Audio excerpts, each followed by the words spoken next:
Hello everyone, मेरा नाम है हार्दिक पालरेचा और आज के इस लेक्चर में हम पेयर ऑफ लीनियर इक्वेशन की लास्ट एक्सरसाइज स्टार्ट करेंगे, जिसमें हम कुछ एडवांस लेवल के क्वेश्चन करेंगे और इसके साथ ही हम कुछ और एक्स्ट्रा क्वेश्चंस भी आज के लेक्चर में करेंगे जो पिछले सालों के पेपर्स में आ चुके हैं।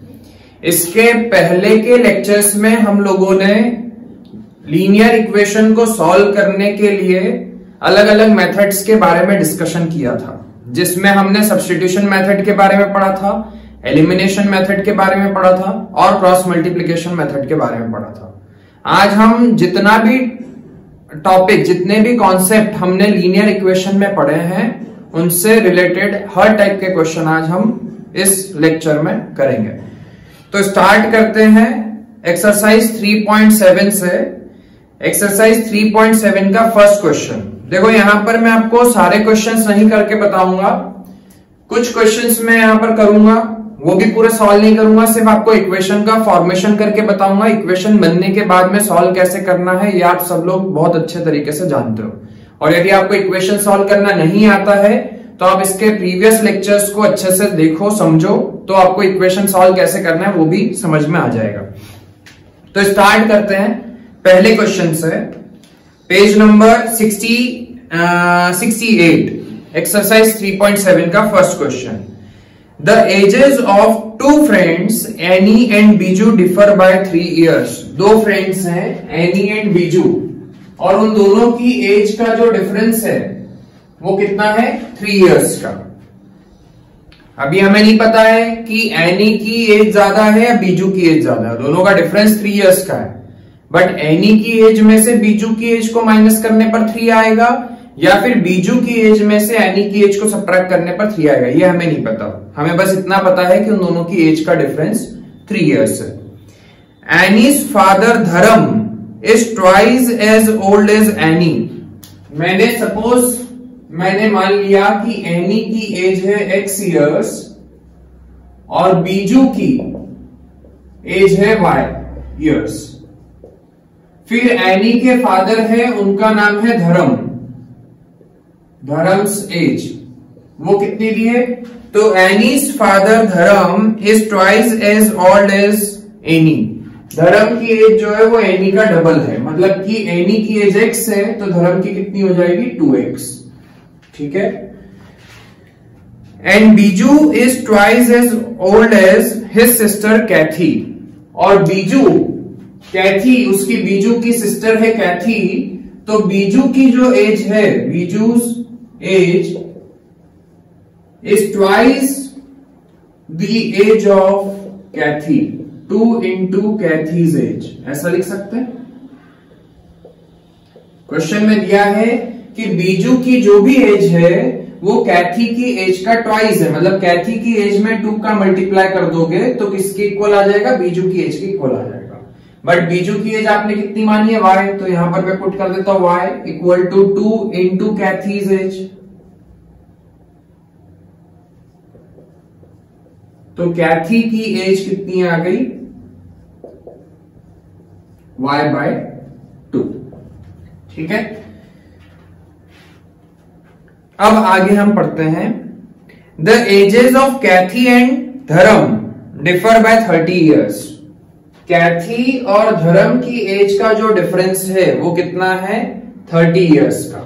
मतलब कि मैं जब धर्म की एज में से कैथी की एज को माइनस करता हूं तो डिफरेंस आता है 30 years का। This is your first equation. और एक इक्वेशन हमारे पास में पहले ही बन गई है, the ages of two friends Annie and Biju differ by 3 years। Annie और बीजू की एज का डिफरेंस मतलब x माइनस वाई कितना है? 3 years। ये हो गई आपकी सेकेंड इक्वेशन। पहली इक्वेशन और दूसरी इक्वेशन को हम सॉल्व कर लेंगे तो हमें x और y की वैल्यू मिल जाएगी, और वही चीज आपको फाइंड करनी है। तो मैंने क्या किया, पहली इक्वेशन सेकेंड इक्वेशन से x की वैल्यू निकाली, x की वैल्यू आ गई 3 + y, और मैंने ये x की value put value of x in equation 1, ये हमने फर्स्ट इक्वेशन में पुट किया। फर्स्ट इक्वेशन है 2x minus y/2 is equal to 30। x की वैल्यू 3 + y, तो 2 ब्रैकेट में 3 + y minus y/2 is equal to 30। तो 2 3 6 plus 2y minus y/2 is equal to 30। 6 उधर गया, सब्ट्रैक्ट कर देंगे, 2y में से y/2 माइनस कर दो तो 3y/2 आएगा इज इक्वल टू 24। तो y is equal to 24 into 2/3, y equal to 16 years. मतलब कि बीजू की जो प्रेजेंट एज है वो कितनी है, 16 ईयर्स। और x y की वैल्यू आ गई तो आप x की वैल्यू निकाल लो। x is equal to 3 plus y, 3 plus 6, तो x इक्वल टू 9 ईयर्स। और एनी की जो प्रेजेंट एज है वो कितनी है, 9 ईयर्स। ठीक है, इसके बाद में आंसर एक बार चेक कर लेते हैं 3.7 का फर्स्ट पार्ट।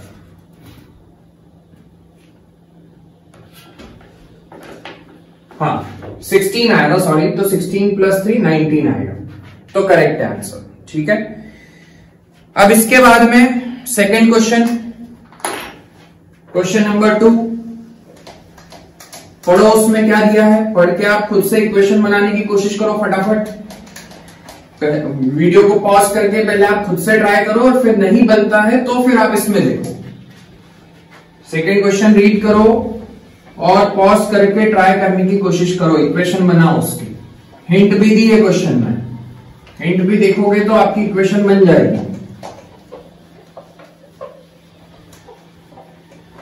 देखो सेकंड क्वेश्चन में क्या दिया है, one says give me 100 friend, I shall then become twice as rich as you। पहले आदमी ने बोला, एक आदमी ने बोला गिव मी 100 रुपीज, 100 और फिर कॉमा करके फ्रेंड लिखा हुआ है, गिव मी 100 फ्रेंड, यदि तुम मुझे 100 रुपए देते हो। दो लोग मान लेते हैं, पहला है ए और दूसरा है बी। ए के पास में कुछ अमाउंट है, बी के पास में भी कुछ अमाउंट है। ए ने बी से क्या बोला कि यदि तुम मुझे 100 रुपए देते हो तो अब 100 रुपए आने के बाद में मेरे पास में जो अमाउंट होगा, I shall then become twice as rich as you। तो मेरे पास में 100 रुपए, यदि तुम मुझे 100 रुपए देते हो तो मेरे पास में जो अमाउंट होगा वो आपका डबल होगा, twice as rich as you, मतलब इसके पास में जो अमाउंट होगा वो उसका ट्वाइस होगा। ठीक है, तो यहां से तो बनेगी पहली इक्वेशन। द अदर रिप्लाइज, तो दूसरा वाला आदमी जो है, जो बी है, वो क्या बोलता है ए को, if you give me 10 I shall be 6 times as rich as you. यदि तुम मुझे 10 रुपए देते हो, यदि ए 10 रुपए देता है बी को, तो बी के पास में जो अमाउंट होगा that will be 6 times the amount on A. तो जो बी के पास में जो अमाउंट होगा वो 6 टाइम्स होगा ए के अमाउंट का। तो आपको फाइंड करना है कि ए और बी के पास में इनिशियली कितना अमाउंट था। तो मैंने मान लिया कि ए के पास में इस amount is equal to ₹x। A के पास में इनिशियली x रुपीज थे और बी के पास में कितने y रुपीज थे। अब ए ने बी को क्या बोला कि यदि तुम मुझे 100 रुपीज देते हो, मतलब इसने अपने 100 रुपीज उसको दे दिए। तो केस 1, ए के पास में 100 रुपए बढ़ गए, मतलब ए के पास में कितने हो गए x प्लस 100, और बी के पास में कितने हो गए y माइनस 100, क्योंकि इसने 100 रुपीज उसको दे दिए। तो इसके पास में 100 रुपीज कम हो गए और उसके पास में 100 रुपीज ज्यादा हो गए। तो अब जो ए के पास में जो अमाउंट है that is twice the amount of B, मतलब ये जो अमाउंट है ये उस अमाउंट का डबल है। तो इधर हम क्या करेंगे, 2 का मल्टीप्लाई करेंगे। तो यहां से आपको पहली इक्वेशन मिलेगी x plus 100 is equal to 2y minus 200। तो ये पहली इक्वेशन आपकी बन जाएगी x minus 2y is equal to minus 300। This is your first equation. अब केस 2, दूसरे केस में बी क्या बोल रहा है, दूसरा वाला आदमी ए को क्या बोल रहा है कि इफ यू गिव मी ₹10, यदि इसको 10 रुपए देता है कौन, ए, मतलब x के पास में 10 रुपए कम हो गए और y के पास में 10 रुपए बढ़ गए, 10 रुपीज बढ़ गए। तो अब जो बी के पास में जो अमाउंट होगा that is 6 times the amount on A, मतलब this amount is equal to 6 times of this amount, मतलब इधर 6 का मल्टीप्लाई करेंगे तब वो इस अमाउंट के इक्वल हो जाएगा। तो यहां से दूसरी इक्वेशन बन जाएगी 6x minus 60 is equal to y plus 10। 6x minus y is equal to 70। This is your second equation. पहली इक्वेशन और दूसरी इक्वेशन को जब आप सॉल्व करोगे, you can solve it by any of the 3 methods. Elimination से भी आप सॉल्व कर सकते हो, सब्स्टिट्यूशन से भी सॉल्व कर सकते हो, और क्रॉस मल्टीप्लीकेशन से भी सॉल्व कर सकते हो। किसी भी मेथड से सॉल्व करके आपको x और y की वैल्यू फाइंड करनी है, ठीक है। तो इसके बाद में मैं आपको करके नहीं बताऊंगा, आगे आपको खुद से करना है, ठीक है, क्योंकि इक्वेशन सॉल्व कैसे करना है हम बहुत बार सीख चुके हैं, ठीक है। मैंने आपको इक्वेशन बना के बता दी है, आगे आपको करना है। और यदि इसके बाद में भी कोई डाउट है तो आप उससे कमेंट करके पूछ सकते हो।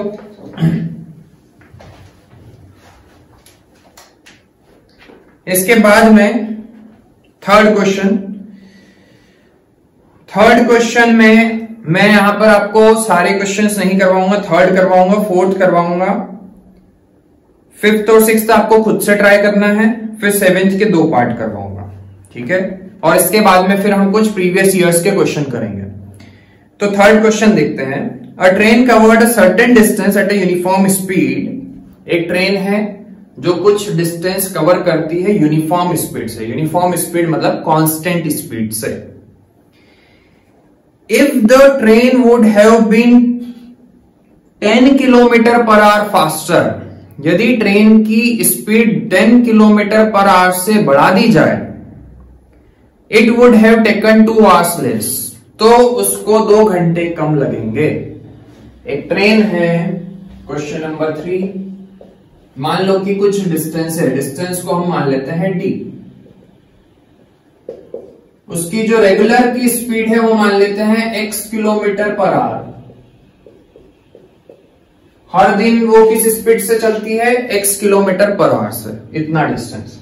पर हमने आज क्या किया कि ट्रेन की स्पीड बढ़ा दी, 10 किलोमीटर पर आवर से बढ़ा दी। तो अब स्पीड बढ़ गई है, डिस्टेंस तो उतना ही है, तो टाइम कम लगेगा। तो जब आपने स्पीड 10 किलोमीटर पर आवर से बढ़ा दी तो टाइम कितना कम लग रहा है? 2 आवर्स कम लग रहा है टाइम, ठीक है। तो यहां पर हमने मान लिया कि speed of train is equal to x kilometre per hour, और डिस्टेंस हम मान लो d किलोमीटर्स, ठीक है। और जो यूजुअल जो टाइम लग रहा है t आवर्स, रेगुलर का जो टाइम है वो t आवर्स है, या y मान लो, y आवर्स मान लो, y आवर्स मान लो। अब क्या हुआ केस 1 कि हमने स्पीड बढ़ा दी कितने से? 10 किलोमीटर पर आवर से, मतलब अब स्पीड हो गई, पहले स्पीड थी x, तो अब हो गई x plus 10 kilometre per our. Distance तो उतना ही है d किलोमीटर, पर टाइम जो है कम हो जाएगा, टाइम 2 घंटे कम लग रहा है, मतलब y माइनस 2 आवर्स, ठीक है। यदि यहां से हम speed equal to distance upon time की इक्वेशन बनाए तो स्पीड है x, डिस्टेंस है d और टाइम है y। ये आपकी इक्वेशन बन गई थी। यहां से यदि आप speed equal to distance upon time, तो स्पीड है x प्लस 10, डिस्टेंस है d और टाइम है t माइनस 2। ये आपकी फर्स्ट इक्वेशन, ये सेकेंड इक्वेशन। अब केस 2, अगले केस में क्या दिया है? It would have taken 3 hours more than the scheduled time. अच्छा, and if the train were slower by 10 kilometre per our, यदि आप स्पीड 10 से कम कर दो, स्पीड को हमने 10 किलोमीटर पर आवर से कम कर दिया, तो डिस्टेंस तो उतना ही है, पर अब टाइम जो लगेगा वो 3 आवर्स ज्यादा लगेंगे। जो आपका यूजुअल टाइम है उससे 3 आवर्स ज्यादा लगेंगे। तो यहां से आपकी इक्वेशन बन जाएगी speed equal to distance upon time. ये हो गई आपकी थर्ड इक्वेशन। ठीक है, तो यहां पर आपसे पूछा गया है find the distance covered by the train. तो आपको डिस्टेंस निकालना है, डी की वैल्यू फाइंड करनी है। और डी की वैल्यू तो आप तभी फाइंड कर सकते हो जब आपको एक्स और वाई की वैल्यू पता चलेगी। तो हमें बेसिकली एक्स और वाई की वैल्यू फाइंड करनी है। तो देखो मैं काम करता हूं कि यहां से हम पहली इक्वेशन से डी की वैल्यू फाइंड कर लेते हैं। वो कितनी आएंगी, एक्स इंटू वाई। और ये डी की वैल्यू हम सेकेंड इक्वेशन में और थर्ड इक्वेशन में पुट कर देते हैं। ऐसा हम क्यों कर रहे हैं, ये टाइम की जगह पर वाई आएगा। ऐसा हम क्यों कर रहे हैं, क्योंकि अभी हमारी जितनी भी इक्वेशंस बनी हैं वो कितने वेरिएबल्स में, 3 वेरिएबल्स में, एक्स भी है, वाई भी है और डी भी है। तो हमने काम किया कि पहली इक्वेशन से डी की वैल्यू निकाली, वो यहां पर भी पुट कर देंगे और यहां पर भी पुट कर देंगे। तो अब डी हट जाएगा, इक्वेशन सिर्फ 2 वेरिएबल में बचेगी, सिर्फ एक्स और वाई ही बचेगा इक्वेशन में। तो मैंने क्या किया, put d equal to x y in equation 1 and 2। पहली इक्वेशन में पुट करते हैं, इसको तो मैंने उधर भेज दिया। तो x plus 10 into y minus 2 is equal to d की जगह पर मैं पुट कर रहा हूं एक्स वाई। इसको सॉल्व कर लो तो पहली इक्वेशन बन जाए, अगली इक्वेशन बन जाएगी x y minus 2x plus 10y minus 20 equal to x y. X y से एक्स वाई कैंसिल, तो आपकी इक्वेशन बन जाएगी 2x minus 10y equal to minus 20। ये आपकी हो गई फोर्थ इक्वेशन। ठीक है, 2x को उधर ले गए, 10y को उधर ले गए, माइनस का होगा, माइनस 20 को इधर ही रहने दिया। अब हमने यही d की वैल्यू जो है वो इसमें पुट कर दी। तो x minus 10 into y plus 3 equal to d की जगह पर एक्स वाई।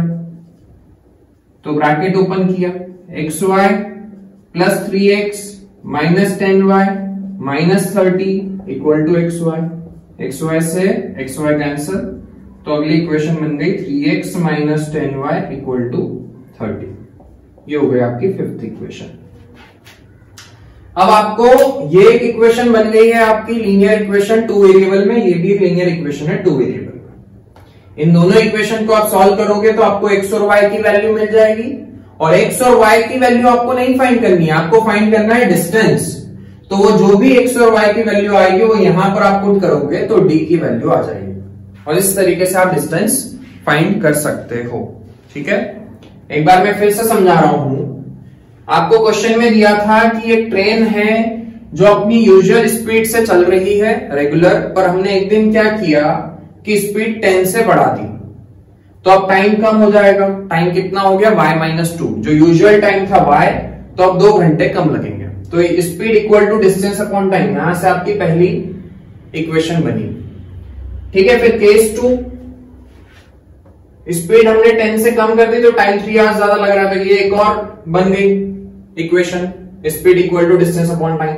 अब हमने देखा कि हमारी ये वाली इक्वेशन और ये वाली इक्वेशन, इन दोनों में 3 वेरिएबल्स हैं। x वेरिएबल है, y वेरिएबल है और d की भी वैल्यू आपको नहीं पता। तो हमने क्या किया, पहली वाली जो आपका नॉर्मल स्पीड और टाइम है उससे हमने d की वैल्यू निकाली और वो यहां पर और यहां पर पुट कर दी। तो उससे अब आपकी इक्वेशन 2 वेरिएबल में कन्वर्ट हो गई है, 2 वेरिएबल्स में। ये वाली इक्वेशन आ रही है और ये वाली इक्वेशन आ रही है। इन दोनों इक्वेशन को सॉल्व करके हम x और y की वैल्यू फाइंड करेंगे।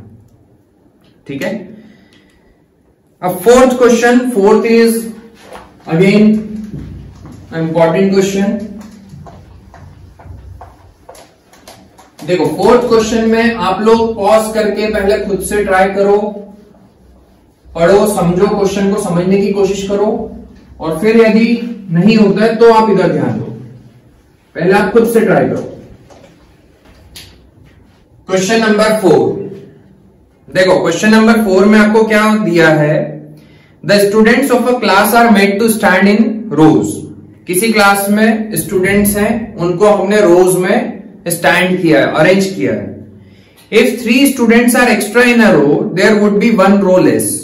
यदि हर रो में 3 बच्चे बढ़ा दिए जाए, मतलब कहीं से एक्स्ट्रा बच्चे नहीं आ रहे हैं, जितने टोटल स्टूडेंट्स थे, तो हमने क्या किया कि हर रो में 3-3 बच्चों को बढ़ा दिया, तो एक रो पूरी पूरी कम हो जाएगी।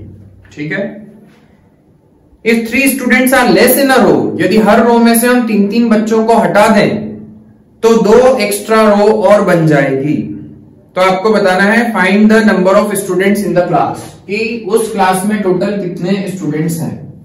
देखो पहले हम क्वेश्चन को समझते हैं कि क्वेश्चन में क्या दिया हुआ है। जैसे हम एक एग्जांपल से समझते हैं। मान लो कि टोटल स्टूडेंट्स क्लास में हैं 18 और मैंने इनको अरेंज किया 1 2 3 4 5 6 1 2 3 4 5 6 1 2 3 4 5 6। कितनी रो में अरेंज किया? This is first row, this is second row, this is third row. अभी हमने टोटल 18 स्टूडेंट्स को 3 रोज में अरेंज कर दिया है।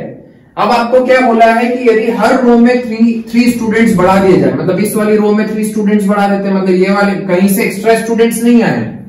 हमने क्या किया कि इधर वाली रो में से 3 स्टूडेंट इस वाली रो में अरेंज कर दिए, ये 3 स्टूडेंट्स को उधर अरेंज कर दिया और बचे हुए 3 स्टूडेंट्स को यहां पर अरेंज कर दिया। तो हमने देखा कि जब हम हर रो में 3-3 बच्चों को बढ़ा देते हैं तो एक रो पूरी पूरी कम हो गई। ऐसा कुछ क्वेश्चन में आपको दिया है। ठीक है, हमने एक एग्जांपल से समझा है, बस मैं आपको समझाना चाह रहा हूं कि वो क्या है। और फिर दूसरे केस में उसने क्या बोला है कि यदि हर रो में से 3-3 बच्चे कम कर दिए जाए, हर रो में से 3-3 बच्चों को कम कर दिया जाए तो 3 एक्स्ट्रा रोज बन जाएगी, 3 रोज बढ़ जाएगी। तो यहां पर आपको फाइंड करना है कि टोटल स्टूडेंट्स कितने हैं। तो मैंने माना let the number of rows is equal to x and number of students in each row is equal to y। कितनी रोज है? x रो है, first row, second row, third row, ऐसी कितनी रोज है? x रोज है। और हर row में कितने स्टूडेंट है? y स्टूडेंट्स है। मान लो कि 3 रोज है, first row, second row, third row. ठीक है, और हर रो में कितने स्टूडेंट्स है? 6 स्टूडेंट्स। तो टोटल स्टूडेंट्स कितने हो जाएंगे? 6 इंटू 3, 18 स्टूडेंट्स। तो वैसे ही यहां पर टोटल स्टूडेंट्स कितने हो जाएंगे? x into y. Total students is equal to x into y. अब केस 1 की बात करते हैं। क्या बोला है कि यदि हर रो में 3 स्टूडेंट्स बढ़ा दिए जाए, अभी हर रो में कितने स्टूडेंट्स है? y। यदि हर रो में 3 स्टूडेंट्स बढ़ा दिए जाए तो एक रो पूरी पूरी कम हो जाएगी। मतलब यदि हर रो में number of students in each row कितना कर दिया जाए? y प्लस 3, तो एक रो कम हो जाएगी। पहले x रोज थी तो अब नंबर ऑफ रोज कितनी बचेगी? x minus 1। तो फिर x माइनस 1 रोज ही बचेगी, पर टोटल स्टूडेंट्स तो उतने ही रहेंगे क्योंकि स्टूडेंट कहीं से एक्स्ट्रा नहीं आए, बच्चे तो उतने ही है, बस उन्हीं स्टूडेंट्स को हमने अरेंज किया है। तो मतलब यहां पर जो टोटल स्टूडेंट आएंगे वो कैसे निकालेंगे? दिस इंटू दिस, इन दोनों का मल्टीप्लाई कर देंगे तो टोटल स्टूडेंट्स आ जाएंगे। बट टोटल स्टूडेंट जो पहले थे और जो बाद में है वो सेम है, इक्वल है। तो यहां से मुझे फर्स्ट इक्वेशन मिलेगी।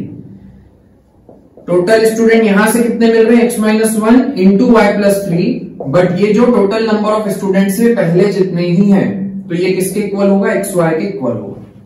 तो इसको सॉल्व करके हम फर्स्ट इक्वेशन बना लेते हैं। X y plus 3x minus y minus 3 is equal to x y. X y से एक्स वाई कैंसिल हो गया, तो 3x minus Y is equal to 3। This is your first equation. अब केस 2, सेकेंड केस में क्या दिया है कि यदि हम हर रो में से 3 स्टूडेंट्स कम कर दें, यदि हर रो में से 3 बच्चों को कम कर दिया जाए तो 2 एक्स्ट्रा रोज बनेगी। There will be 2 extra rows. मतलब कि यदि number of students in each row कितना कर दिया जाए? y माइनस 3 स्टूडेंट्स हर रो में से कम कर दिए जाए, then there will be 2 extra rows. तो नंबर ऑफ रोज कितनी हो जाएंगी? x plus 2। But total number of students change नहीं होंगे, क्योंकि हम कोई एक्स्ट्रा बच्चों को यहां पर नहीं ला रहे हैं। बच्चे तो उतने ही है, बस हम अरेंजमेंट उनका चेंज कर रहे हैं। तो इक्वेशन क्या बनेगी, यहां से टोटल नंबर ऑफ स्टूडेंट्स कितना आएगा, x+2 into y-3, but that will be equal to the x into y। यहां से आप xy -3x plus 2y minus 6 is equal to xy। xy से xy कैंसिल हो गया, 3x को उधर ले लेते हैं, प्लस का हो जाएगा, 2y उधर चला गया, -2y हो गया, इक्वल टू में -6। This is your second equation. First equation और सेकेंड इक्वेशन को हम सॉल्व करेंगे और x की वैल्यू और y की वैल्यू फाइंड करेंगे। तो पहली इक्वेशन थी आपकी 3x minus Y is equal to 3, और दूसरी इक्वेशन है 3x minus 2y is equal to -6। Elimination लगाया मैंने देखा कि x का कोफिशिएंट सेम है, तो हमने पहली इक्वेशन में से दूसरी इक्वेशन को सबट्रैक्ट करा, ये दोनों कट गए, ये माइनस ये प्लस, तो प्लस का y आएगा, यहां पर आएगा 9, तो y की वैल्यू आ रही है 9। y की वैल्यू आगे किसी भी एक इक्वेशन में पुट कर देते हैं तो x की आ जाएगी। 3x minus Y is equal to 3, 3x minus 9 is equal to 3, तो 3x इक्वल टू 12, तो x इक्वल टू 4। x की वैल्यू आ गई 4। आपको फाइंड करना है total number of student. Total number of student कितने हैं, x इंटू वाई। तो total students is equal to 9 into 4 which will be 36। मतलब कि क्लास में टोटल कितने स्टूडेंट्स हैं, 36 स्टूडेंट्स हैं। ठीक है, तो इस तरीके से आपको क्वेश्चन सॉल्व करना है। इसके बाद में 5th क्वेश्चन और 6th क्वेश्चन आपका होमवर्क है, आपको खुद से ट्राई करना है। यदि नहीं होता है तो उसके बाद में आप मुझसे कमेंट करके पूछ सकते हो। मैं 7th क्वेश्चन का फर्स्ट पार्ट, 4th पार्ट और 5th पार्ट करूंगा। 7th का 1st, 4th और 5th में आपको करके बताऊंगा।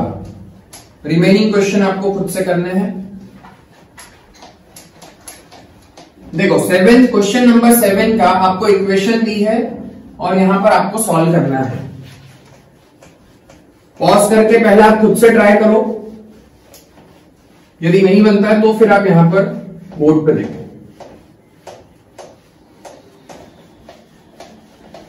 हाँ, क्वेश्चन नंबर 7 का फर्स्ट पार्ट, आपको इक्वेशन दी है px plus qy is equal to p minus q। px plus qy is equal to p minus q, ये फर्स्ट इक्वेशन दी है। और दूसरी इक्वेशन दी है qx minus py is equal to p plus q। और आपसे बोला है कि आपको दोनों इक्वेशन को सॉल्व करके x और y की वैल्यू फाइंड करनी है। तो हम एलिमिनेशन मेथड लगाते हैं। पहली वाली इक्वेशन में मैंने q का मल्टीप्लाई किया और दूसरी वाली इक्वेशन में मैंने p का मल्टीप्लाई किया। मैं x के कोफिशिएंट को सेम बनाना चाहता हूं, तो यहां पर p है तो दूसरी इक्वेशन में p का मल्टीप्लाई, यहां पर q है तो पहली इक्वेशन में q का मल्टीप्लाई। मल्टीप्लाई करने पर देखते हैं क्या आता है, pqx plus q square y, q का मल्टीप्लाई p से होगा तो pq minus q square, q का q से q स्क्वायर। यहां पर pqx minus p square y is equal to p square plus pq। Subtraction करते हैं तो साइन चेंज हो गए, ये प्लस का है माइनस का हो गया, प्लस का है माइनस का हो गया, ये दोनों कैंसल आउट हो गए, ये दोनों प्लस होंगे तो p square plus q square बाहर y आ गया, दोनों में से y कॉमन निकल गया।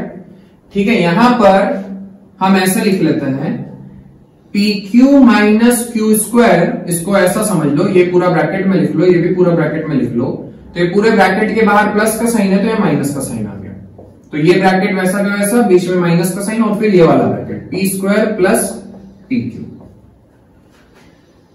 p square plus q square into y is equal to pq minus q square minus p square minus pq। pq से pq कैंसिल हो गया, यहां माइनस का साइन कॉमन निकल रहा है, p square plus q square into y is equal to minus का sign common निकला, अंदर बचा p square plus q square. ये P square plus Q square से P square plus Q square cut गया, तो y की वैल्यू आ जाएगी -1। y की वैल्यू आ गई है तो आप किसी भी एक इक्वेशन में पुट कर दो, x की वैल्यू आ जाएगी। पहली इक्वेशन क्या थी, px plus qy is equal to p minus Q. y की वैल्यू -1 पुट करते हैं तो ये -q हो गया, is equal to p minus Q. Minus Q से minus Q cancel, x is equal to 1 आएगा, p बाय p इधर से डिवाइड में जाएगा तो x की वैल्यू आएगी 1, मतलब x की वैल्यू आ रही है 1 और y की वैल्यू आ रही है -1। ठीक है, तो देखने में क्वेश्चन थोड़ा डिफिकल्ट लग रहा है क्योंकि यहां पर कोई भी कांस्टेंट नहीं दिया है, नंबर्स नहीं दिए हैं, p q ऐसे टर्म्स में आपको क्वेश्चन दिया है, बट करने लगोगे तो बहुत आसान है। इसके बाद में अगला क्वेश्चन फर्स्ट का 4th पार्ट, वो भी इसी टाइप का क्वेश्चन है। वहां पर भी आपको कोई कांस्टेंट या कोई नंबर्स नहीं दिए हैं और आपको x और y की वैल्यू फाइंड करनी है। पहली इक्वेशन आपको दी है a minus B X, first का क्या 7th का 4th part, a minus B x plus a plus B Y is equal to a square minus 2ab minus B square. And second equation दी है a plus बी, दूसरे bracket में x plus Y is equal to a square plus B square. अब देखो इस question में पहली इक्वेशन तो सही फॉर्म में है, जो हमारा जनरल इक्वेशन होती है, लीनियर इक्वेशन का जो जनरल फॉर्म होता है तो उसी फॉर्म में है पहली इक्वेशन की। सबसे पहले x वाली टर्म, फिर y वाली टर्म और इधर कांस्टेंट। पर दूसरी इक्वेशन अभी लीनियर इक्वेशन के फॉर्म में नहीं है। यहां पर सबसे पहले x वाली टर्म आनी थी, उसके बाद में y वाली टर्म आनी थी, बट ये x प्लस वाई ब्रैकेट में और बाहर कुछ लिखा हुआ है। तो हम एक काम करते हैं कि सबसे पहले सेकेंड इक्वेशन को स्टैंडर्ड फॉर्म में कन्वर्ट कर देते हैं। तो मैंने क्या किया, a प्लस बी का मल्टीप्लाई x से कर दिया और a प्लस बी का मल्टीप्लाई y से कर दिया। तो इस इक्वेशन को हम क्या लिख सकते हैं, a plus B x then a plus B Y is equal to a square plus B square. ठीक है, तो अब ये आपकी स्टैंडर्ड फॉर्म में आ गया। तो अब हम पहली इक्वेशन और इस इक्वेशन को एलिमिनेशन से सॉल्व करते हैं। मैं वापस से यहां पर लिख देता हूं। फर्स्ट इक्वेशन क्या है आपकी, a minus B x plus a plus B Y is equal to a square minus 2ab minus B square. दूसरी इक्वेशन क्या है, a plus B x plus a plus B y equal to a square plus B square. ये दोनों equation को हम elimination method से solve करेंगे। तो मैं यहां पर देख रहा हूं कि y का कोफिशिएंट दोनों इक्वेशन में सेम है, तो हमें कोई मल्टीप्लिकेशन करने की जरूरत नहीं है। x का कोफिशिएंट सेम नहीं है, तो यदि आपको x का कोफिशिएंट सेम बनाना है तो मल्टीप्लाई करना पड़ेगा। पर वो क्यों करेंगे, जब ऑलरेडी y का कोफिशिएंट सेम है तो आसान है क्वेश्चन, हम y को एलिमिनेट कर देते हैं। तो मैंने पहली इक्वेशन में से दूसरी इक्वेशन को सब्ट्रैक्ट किया, इसको ब्रैकेट में लिख लो, इसको ही ब्रैकेट में लिख लो। तो यहाँ माइनस, यहाँ माइनस, यहाँ माइनस, ये प्लस का, ये माइनस का, ये दोनों कैंसिल आउट हो गए। इन दोनों में से x का साइन कॉमन निकाल लेते हैं, अंदर क्या बचेगा, a minus b minus a plus b equal to a square minus 2ab minus B square minus a square plus B square. ठीक है, तो x a minus b minus a minus b is equal to a square minus 2ab minus B square minus a square minus B square. a square से a square cancel हो गया, यहां पर a से a cancel हो गया। ये कितना हो जाएगा, माइनस 2b इंटू एक्स। वहां पर क्या आएगा, minus 2b square minus 2ab minus 2b x is equal to minus 2b common निकाल लेते हैं। यहां पर अंदर क्या बचेगा, b plus a। Minus 2b से माइनस 2b कैंसिल हो गया, तो x की वैल्यू आ गई a प्लस बी। x की जो वैल्यू आई है उसको हम फर्स्ट इक्वेशन में पुट करेंगे तो हमें y की वैल्यू मिल जाएगी। तो फर्स्ट इक्वेशन है a minus B x plus a plus B Y is equal to A square minus 2ab minus B square. या तो फर्स्ट इक्वेशन में पुट कर दो या सेकेंड में पुट कर दो। तो x की वैल्यू पुट करी हमने a माइनस बी, x की जगह पर a plus B, then a plus B Y is equal to A square minus 2ab minus B square. Multiply करते हैं तो a minus B A plus B की identity लग गई, A square minus B square हो गया, plus A plus B Y is equal to A square minus 2ab minus B square.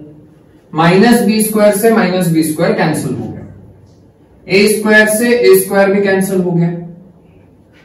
ठीक है, कोई गलती तो नहीं है? हाँ, तो बचा क्या, a plus B Y is equal to minus 2ab।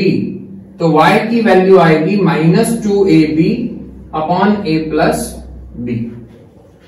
ठीक है, एक बार आंसर चेक कर लेते हैं। 3.7 का 7th का 4th part.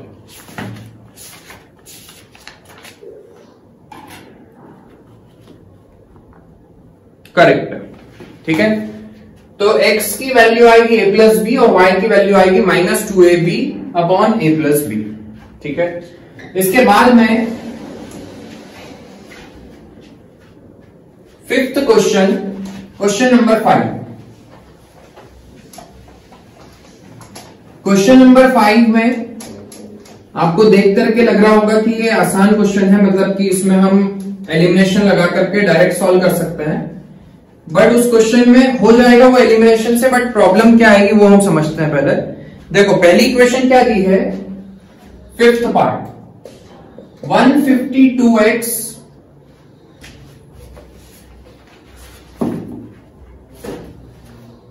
Minus 378y is equal to minus 74। और दूसरी इक्वेशन दी है 378x माइनस का plus 152y is equal to minus 604। यहां पर आपको इन दोनों इक्वेशन को सॉल्व करके x और y की वैल्यू फाइंड करनी है। अब यदि मैं यहां पर डायरेक्ट एलिमिनेशन मेथड लगाने का सोचता हूं तो या तो मैं x को एलिमिनेट करूंगा या y को एलिमिनेट करूंगा। तो यदि मुझे x को एलिमिनेट करना है तो पहली इक्वेशन में मुझे माइनस 378 का मल्टीप्लाई करना पड़ेगा और दूसरी इक्वेशन में 152 का मल्टीप्लाई करना पड़ेगा। इससे भी आंसर आ जाएगा, बट प्रॉब्लम क्या होगी कि यहां पर आपको मल्टीप्लीकेशन करने में आपका बहुत टाइम वेस्ट हो जाएगा। 152 का 378 से मल्टीप्लाई करोगे बहुत बड़ा नंबर आएगा, फिर जब 378 का 378 से मल्टीप्लाई करोगे तब भी बहुत बड़ा नंबर आएगा, तो टाइम वेस्ट होगा, कैलकुलेशन बहुत कॉम्प्लेक्स हो जाएंगे और उसमें गलतियां भी हो सकती है। तो इस टाइप के क्वेश्चन में आपको क्या करना है, जब ऐसा क्वेश्चन आ जाए, देखो यहां पर एक पैटर्न दिख रहा है। क्या पैटर्न दिख रहा है कि पहली इक्वेशन में x का कोफिशिएंट 152 है तो दूसरी इक्वेशन में y का कोफिशिएंट 152 है। पहली इक्वेशन में y का कोफिशिएंट माइनस 378 है तो दूसरी इक्वेशन में x का कोफिशिएंट वही है। ठीक है, तो जब भी आपको ऐसा क्वेश्चन दिखता है, यदि इस टाइप का आपको क्वेश्चन दिख रहा है कि ये 152 यहां पर है, दूसरी इक्वेशन में 152 इधर है विद साइन प्लस का, तो ये भी प्लस का, ये माइनस का 378 तो ये माइनस का 378। तो इस टाइप के क्वेश्चन में आपको क्या करना है कि पहले आप इन दोनों इक्वेशन को प्लस कर दो एक बार और फिर एक बार माइनस कर दो, तो दो नई इक्वेशन बनेगी जिनमें नंबर्स जो है वो छोटे छोटे आएंगे। देखो करके देखते हैं। एड इक्वेशन 1 एंड 2, हमने दोनों को प्लस कर दिया।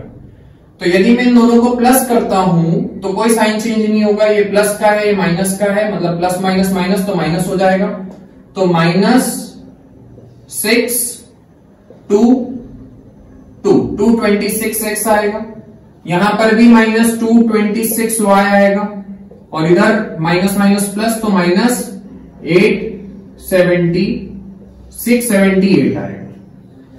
यहां पर से माइनस 226 हम कॉमन निकाल करके उधर भेज देते हैं,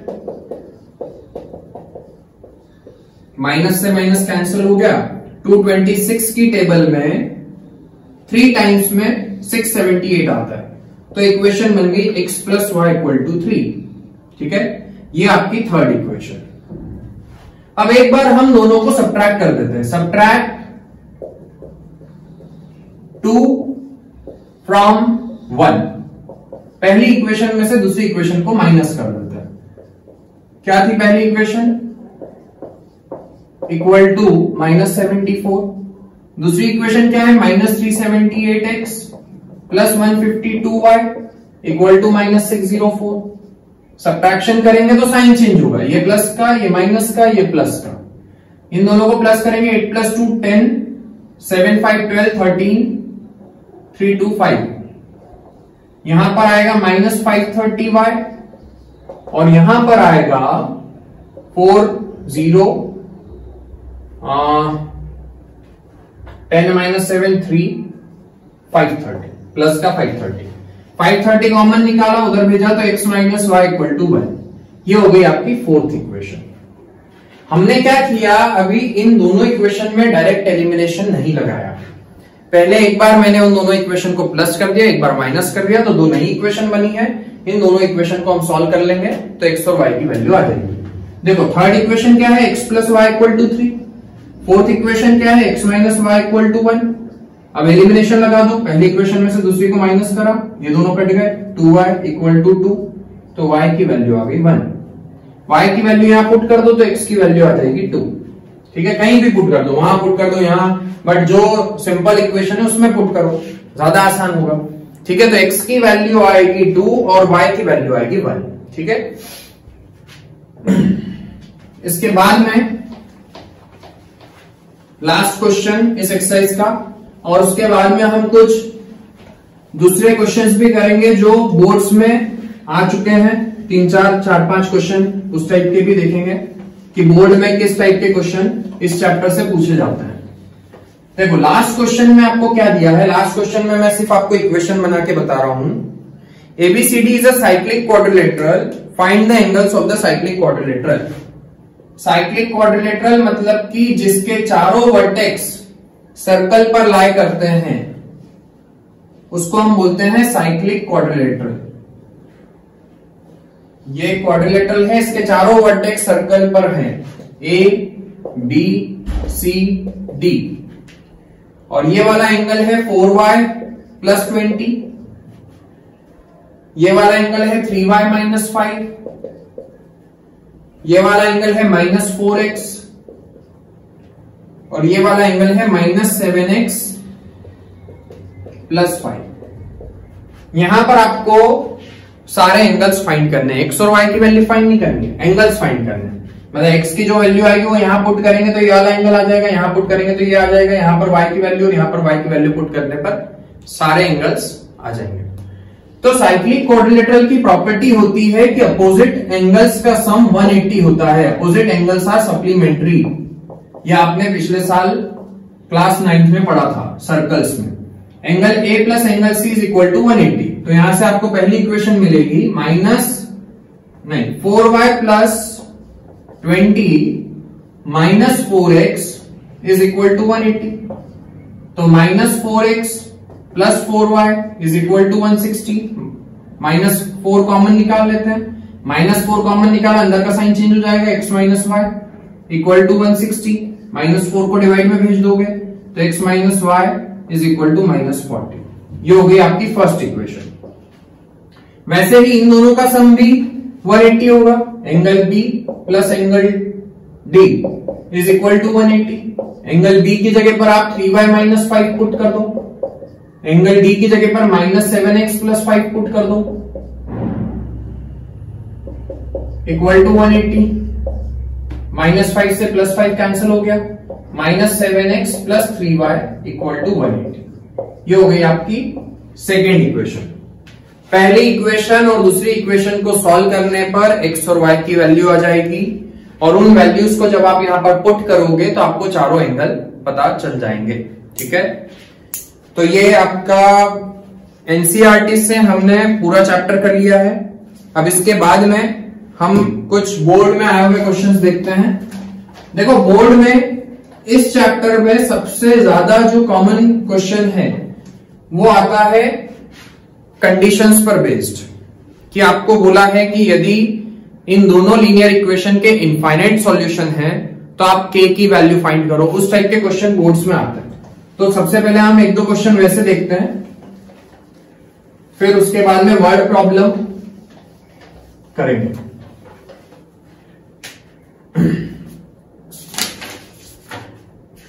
जैसे कि ये जो क्वेश्चन मैं बता रहा हूं ये सीबीएसई 2003 में आया हुआ है। क्वेश्चन दिया हुआ है, दो इक्वेशन आपको दी है 2x plus 3y equal to 2 and दूसरी इक्वेशन दी है k plus 2x plus 2k plus 1y is equal to 2k minus 1। यहां पर आपको दो इक्वेशन दी है और बोला है find the value of k for which the following system of equation have infinitely many solution. यहां पर आपको दिया है कि this equation have infinite solution. यदि इनके इनफाइनाइट सॉल्यूशन है तो आपको k की वैल्यू फाइंड करनी है। तो इनफाइनाइट सॉल्यूशन के लिए हमने इनफाइनाइट सॉल्यूशन के नाम से भी बोल सकते हैं, कोइंसिडेंट लाइन के नाम से भी बोल सकते हैं,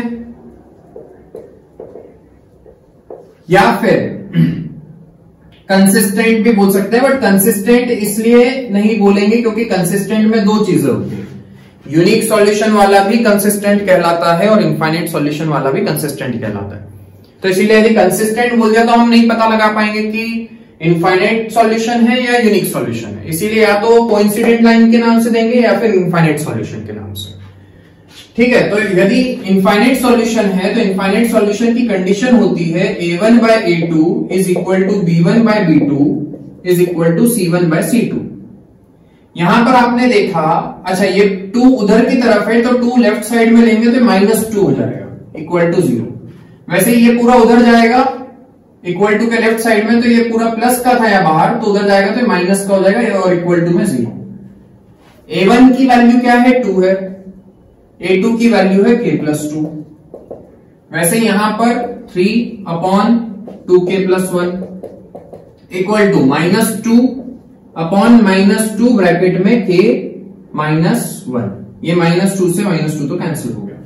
एक बार हम इन दोनों को इक्वेट कर देते हैं, एक बार इन दोनों को, तो यहां से k की वैल्यू मिल जाएगी, इधर से भी मिल जाएगी। तो सबसे पहले मैंने 2 अपॉन k प्लस 2 को 3 अपॉन 2k प्लस 1 के इक्वेट किया, क्रॉस मल्टीप्लाई किया तो 4k plus 2 is equal to 3k plus 6। तो यहां से आपको k की वैल्यू मिल गई 4। वैसे ही हम एक बार इन दोनों को इक्वेट कर देते हैं, 3 upon 2k plus 1 is equal to 1 upon k minus 1। Cross multiply किया तो 3k minus 3 is equal to 2k plus 1। तो यहां से भी आपको k की वैल्यू 4 मिल रही है, मतलब कि आपका जो फाइनल आंसर है वो है 4। k की वैल्यू यदि 4 होगी तो इन दोनों इक्वेशन के इनफाइनाइट सॉल्यूशन होंगे। ठीक है, एक और क्वेश्चन देखते हैं इसी टाइप का।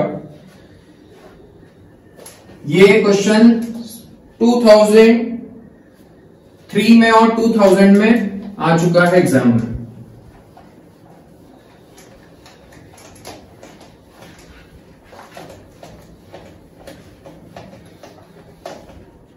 अगला question,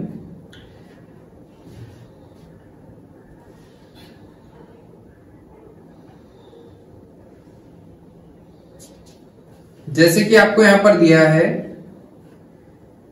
find the values of a and b for which the following system of linear equation has infinite number of solution. पहली इक्वेशन दी है आपको 2x minus 3y equal to 7 और दूसरी इक्वेशन दी है a plus B X minus a plus B minus 3y equal to 4a plus B.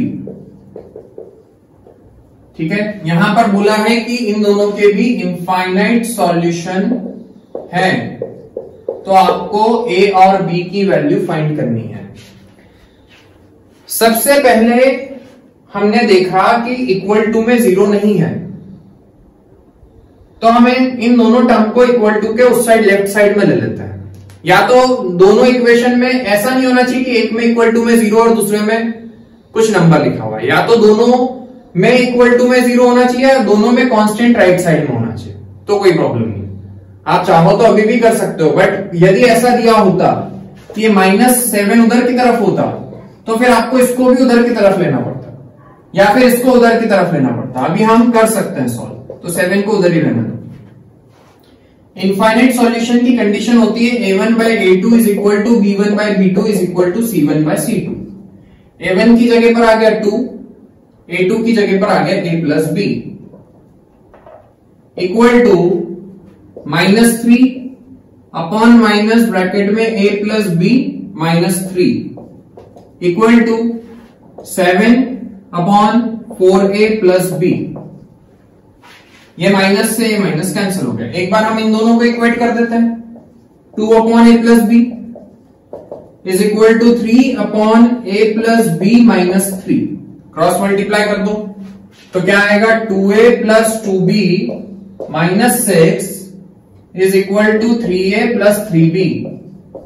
इन दोनों को उधर भेज देते हैं तो -6 is equal to a plus b। ये आपकी पहली इक्वेशन होगी।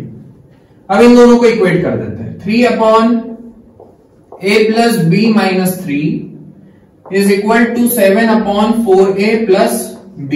क्रॉस मल्टीप्लाई किया तो 12a plus 3b is equal to 7a plus 7b -21। 7a इधर आया तो 5a हो जाएगा, 3b minus 7b minus 4b is equal to -21। ये हो गई आपकी सेकेंड इक्वेशन। अब वापस से आपको a और b की टर्म्स में दो लीनियर इक्वेशन मिल रही है। इन दोनों इक्वेशन को सॉल्व करके हम a और b की वैल्यू फाइंड करेंगे। तो पहली इक्वेशन है a plus b is equal to -6 और दूसरी इक्वेशन है -21। पहली इक्वेशन में हमने 5 का मल्टीप्लाई किया और दूसरी इक्वेशन में 1 का मल्टीप्लाई किया, एलिमिनेशन मेथड लगाई है। तो पहली इक्वेशन क्या हो जाएगी, 5a plus 5b is equal to -30 और दूसरी इक्वेशन क्या हो जाएगी, 5a minus 4b is equal to -21। Subtraction कर दो, साइन चेंज, ये कट गए। 9b इज इक्वल टू -9, तो b की वैल्यू आएगी -1। b की वैल्यू आप पहली इक्वेशन में या दूसरी इक्वेशन में पुट कर दो तो a की वैल्यू आ जाएगी। तो a -1 इज इक्वल टू -6, तो a की वैल्यू आएगी -5। ठीक है, तो इस तरीके से आपको यदि क्वेश्चन में k की वैल्यू फाइंड करनी है तो आपको सबसे पहले तो कंडीशंस याद होनी चाहिए अच्छे से, तभी आप उन प्रॉब्लम्स को कर पाओगे। इसके बाद में कुछ और क्वेश्चंस यहां पर हम देखते हैं, जैसे कि 2 डिजिट नंबर वाले जो क्वेश्चन हमने किए थे। एक क्वेश्चन, उस टाइप के क्वेश्चन भी बोर्ड में बहुत ज्यादा फ्रिक्वेंटली आते हैं, अधिकतर हर साल ही वो क्वेश्चन पूछा जाता है उस टाइप का, कि यदि एक 2 डिजिट का नंबर है, दोनों डिजिट्स के बीच में कुछ रिलेशन दिया हुआ है और रिवर्स करने पर नंबर में क्या चेंजेस हो रहे हैं वो दिया रहता है, तो आपको नंबर फाइंड करना। उस टाइप के क्वेश्चन बोर्ड्स में कई बार आ चुके हैं। जैसे कि हम देखते हैं, ये सीबीएसई 2005 में आया हुआ है क्वेश्चन। क्वेश्चन पहले मैं आपको रीड करके बता रहा हूं, फिर हम सॉल्व करेंगे। अ 2 digit number is such that the product of its digit is 20। एक 2 डिजिट का नंबर है और दोनों डिजिट का प्रोडक्ट ऑफ डिजिट्स आपको कितना दिया हुआ है, 20। दोनों डिजिट का मल्टीप्लाई करने पर, जैसे 45 है तो 4 इंटू 5 20 आएगा। ठीक है, हमें नहीं पता नंबर क्या होगा, हो सकता है 45 ही हो। If 9 is added to the number, यदि हम उस नंबर में 9 ऐड करते हैं, then the digits interchange their places. तो 9 ऐड करने पर पहले जो नंबर था तो अब उसका रिवर्स हो जाएगा। ठीक है, जैसे कि मान लो पहले 23 था, तो 23 में जब आप 9 प्लस करोगे तो कितना बन जाएगा? 32। रिवर्स हो गया, पहले 23 था अब 32 हो गया। तो आपको नंबर फाइंड करना है। एक और चीज दी है, if 9 is added digits interchange, तो डिजिट्स जो है वो इंटरचेंज हो जाती है। तो आपको नंबर फाइंड करना है। मैंने माना कि यूनिट प्लेस पर x है और टेंस प्लेस पर y है। इस टाइप का क्वेश्चन हम एनसीईआरटी में भी दिए हुए थे। 2 क्वेश्चन हमने एनसीईआरटी में इस टाइप के करे थे, तो मैं वापस से इसमें डिटेल में नहीं जाऊंगा। यूनिट प्लेस पर हमने x माना, टेंस प्लेस पर हमने y माना, तो आपका जो नंबर है, नंबर का फॉर्मेशन हम कैसे करते हैं कि जो यूनिट प्लेस पर है उसका 1 से मल्टीप्लाई होता है और जो टेंस प्लेस पर है उसका 10 से मल्टीप्लाई होता है और दोनों को प्लस कर देते हैं। तो आपका जो ओरिजिनल नंबर है, ओरिजिनल नंबर वो क्या बनेगा? 10y plus x। और यदि हम डिजिट्स को रिवर्स कर दें, ऑन रिवर्सिंग द डिजिट्स, तो देखते हैं कि नंबर क्या बनेगा। तो यदि हम रिवर्स कर देंगे तो यूनिट प्लेस पर अब क्या आ जाएगा? y आ जाएगा और टेंस प्लेस पर क्या आ जाएगा? x आ जाएगा। तो जो नया नंबर बनेगा वो क्या बनेगा? 10x plus y। अब हम केस 1 देखते हैं। उसने बोला है कि दोनों डिजिट्स का मल्टीप्लाई करने पर प्रोडक्ट आता है 20। This is your first equation. और दूसरा केस क्या दिया है कि यदि हम अपने ओरिजिनल नंबर में 9 प्लस कर दें तो 9 प्लस करने पर डिजिट्स रिवर्स हो जाती है, तब आपको क्या मिलेगा? रिवर्स करने पर जो नंबर है वो मिलेगा। ठीक है, हम यहां पर इसको पूरा अरेंज कर लेते हैं। इक्वेशन बन जाएगी, x को उधर भेजा, 9 को इधर ही रहने दो, x को उधर भेजा 9x हो जाएगा, 10y उधर जाएगा, माइनस 9y हो जाएगा। तो यहां से आपको इक्वेशन मिलेगी x minus Y is equal to 1। x into Y is equal to 20 and x minus Y equal to 1। ये आपके पास में इक्वेशन बन रही है। हमने यहां पर हम एक काम कर सकते थे, चलो कोई बात नहीं, ठीक है। यहां से हम एक काम करते हैं कि x की वैल्यू निकालते हैं और वहां पर पुट कर देते हैं। तो x की वैल्यू क्या आएगी? 1 प्लस वाई। ये x की वैल्यू मैंने फर्स्ट इक्वेशन में पुट कर दी। तो 1 plus Y into Y is equal to 20। y का अंदर मल्टीप्लाई किया, y plus Y square equal to 20, Y square plus Y minus 20 equal to 0। ये क्वाड्रेटिक इक्वेशन बन रही है। इसको हम स्प्लिटिंग द मिडिल टर्म से सॉल्व करेंगे। तो 20 के 2 फैक्टर्स जिससे कि मिडिल टर्म बन जाए 1 बनना है, तो 5 और 4, तो Y square plus 5y minus 4y minus 20 equal to 0। y common, y plus 5 minus 4 common, y plus 5 equal to 0। तो y plus 5 and then y minus 4 equal to 0। तो y की एक वैल्यू आएगी -5 और दूसरी वैल्यू आएगी 4। बट जो digit है वो नेगेटिव नहीं हो सकती। ठीक है, डिजिट 2 डिजिट का जो नंबर है तो पहली डिजिट भी पॉजिटिव होगी, दूसरी भी पॉजिटिव होगी, तो पूरा नंबर नेगेटिव हो सकता है बट डिजिट नेगेटिव नहीं हो सकती। तो ये हम इग्नोर कर देंगे। y की वैल्यू 4 आ गई, वो आप इस इक्वेशन में पुट कर दो। तो x equal to 1 plus Y, 1 plus 4, तो x की वैल्यू आ जाएगी 5। आपको फाइंड करना था ओरिजिनल नंबर। तो हमारा ओरिजिनल नंबर क्या था? 10y प्लस x, मतलब 10 इंटू 4 40, y की वैल्यू 4 है तो 10 इंटू 4 40 प्लस 5 45। ओरिजिनल आपका जो नंबर है वो क्या बनेगा? 45। यदि मैं इसमें 9 प्लस करता हूं तो देखो 9 प्लस करने पर क्या बनेगा? 54 है ना। 9 प्लस करेंगे तो 54 बन जाएगा, मतलब डिजिट जो है वो इंटरचेंज हो गई। 4 5 था तो 5 4 बन जाएगा। ठीक है, इसके बाद में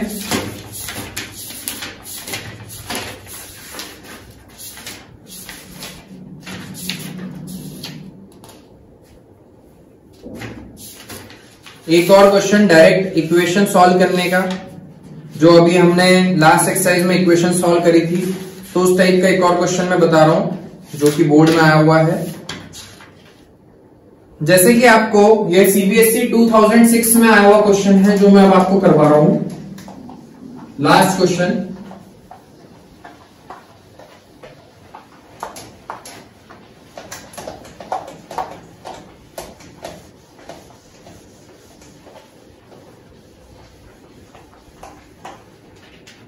सीबीएसई 2006 क्वेश्चन में आपको दो इक्वेशन दी हुई है और दोनों इक्वेशन सॉल्व करके आपको एक्स और वाई की वैल्यू फाइंड करनी है। पहली इक्वेशन में आपको दिया है mx minus N Y is equal to M square plus N square, और दूसरी इक्वेशन में दिया है x plus Y equal to 2m। दोनों इक्वेशन को आपको सॉल्व करना है, सीबीएसई 2006 में आया हुआ क्वेश्चन है, और x और y की वैल्यू फाइंड करनी है। तो मैंने क्या किया, पहली इक्वेशन में 1 का मल्टीप्लाई, क्योंकि यहां पर x का कोफिशिएंट 1 है, और दूसरी इक्वेशन में m का मल्टीप्लाई। तो पहली इक्वेशन बनेगी mx minus N Y is equal to M square plus N square, और दूसरी इक्वेशन बनेगी mx plus M Y equal to 2m square. Subtraction करते हैं, साइन चेंज, ये दोनों कैंसिल हो गए, ये माइनस का, ये माइनस का, minus N Y minus M Y equal to M square plus N square minus 2m square. तो ये minus common m plus n, बाहर y, माइनस y कॉमन निकाल लिया, equal to n square minus m square. यहां पर a square minus b square की identity लगा देते हैं, तो n minus m and then n plus n, m plus n से m प्लस n कैंसिल हो गया। ये माइनस का साइन हम उधर भेज देते हैं, तो माइनस का साइन का जब मल्टीप्लाई होगा तो साइन चेंज हो जाएंगे, y इक्वल टू आ गया m माइनस n। y की जो वैल्यू आई है वो मैं दूसरी इक्वेशन में पुट कर रहा हूं, तो y की वैल्यू आई थी m minus n equal to 2m, तो y equal to m plus n। तो ये x की वैल्यू भी आ गई और y की वैल्यू भी आ गई। मतलब इस टाइप के भी यदि क्वेश्चन आते हैं तो कुछ भी नहीं करना आपको, जो आपकी नॉर्मल मेथड है एलिमिनेशन सब्स्टिट्यूशन, वो मेथड लगाओगे तो x और y की वैल्यू आ जाएगी। ठीक है, तो ये चैप्टर पूरा कंप्लीट हो चुका है। जितने भी क्वेश्चंस मैंने आपको करवाए हैं उसको आप अच्छे से प्रैक्टिस करो। इसके बाद में हम अगला जो चैप्टर स्टार्ट करेंगे वो होगा क्वाड्रेटिक इक्वेशन, वो भी इस चैप्टर से रिलेटेड है। पॉलिनोमियल्स, लीनियर इक्वेशन और क्वाड्रेटिक इक्वेशन, तीनों पॉलिनोमियल्स के ही पार्ट है। ठीक है, दोनों चैप्टर जो है लीनियर इक्वेशन और क्वाड्रेटिक इक्वेशन दोनों पॉलिनोमियल्स के ही पार्ट है। तो इसके बाद में हम वो चैप्टर स्टार्ट करेंगे। तो मिलते हैं इसके अगले लेक्चर में, तब तक के लिए all the best, thank you.